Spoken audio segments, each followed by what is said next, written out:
My Father's Dragon by Ruth Stiles Gannett. Chapter 2. My Father Runs Away. Wild Island is practically cut in two by a very wide and muddy river, continued the cat.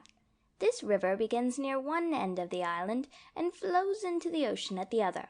Now the animals there are very lazy, and they used to hate having to go all the way around the beginning of this river to get to the other side of the island.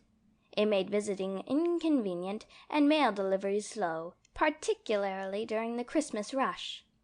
Crocodiles could have carried passengers and mail across the river, but crocodiles are very moody and not the least bit dependable, and are always looking for something to eat. They don't care if animals have to walk around the river, so that's just what the animals did for many years. "But what does all this have to do with airplanes?" asked my father, who thought the cat was taking an awful long time to explain. "Be patient, Elmer," said the cat, and she went on with the story. "One day, about 4 months before I arrived on Wild Island, a baby dragon fell from a low-flying cloud onto the bank of the river. He was too young to fly very well, and besides, he had bruised one wing quite badly, so he couldn't get back to his cloud. The animals found him soon afterwards, and everybody said, 'Why, this is just exactly what we've needed all these years.' They tied a big rope around his neck and waited for the wing to get well. This was going to end all their crossing the river troubles." "I've never seen a dragon," said my father. "Did you see him? How big is he?" "Oh, yes, indeed I saw the dragon. In fact, we became great friends," said the cat. "I used to hide in the bushes and talk to him when nobody was around.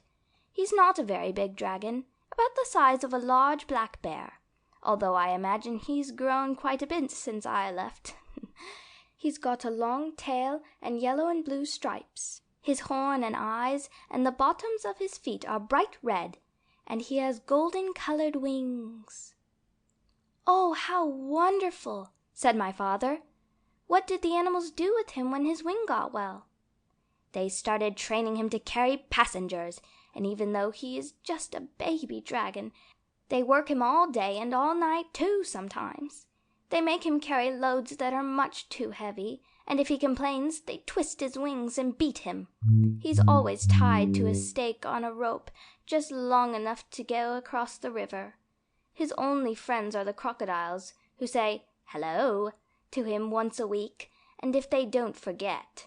Really, he's the most miserable animal I've ever come across. When I left, I promised I'd try to help him some day, although I couldn't see how. The rope around his neck is the biggest, toughest rope you can imagine, with so many knots. It would take days to untie them.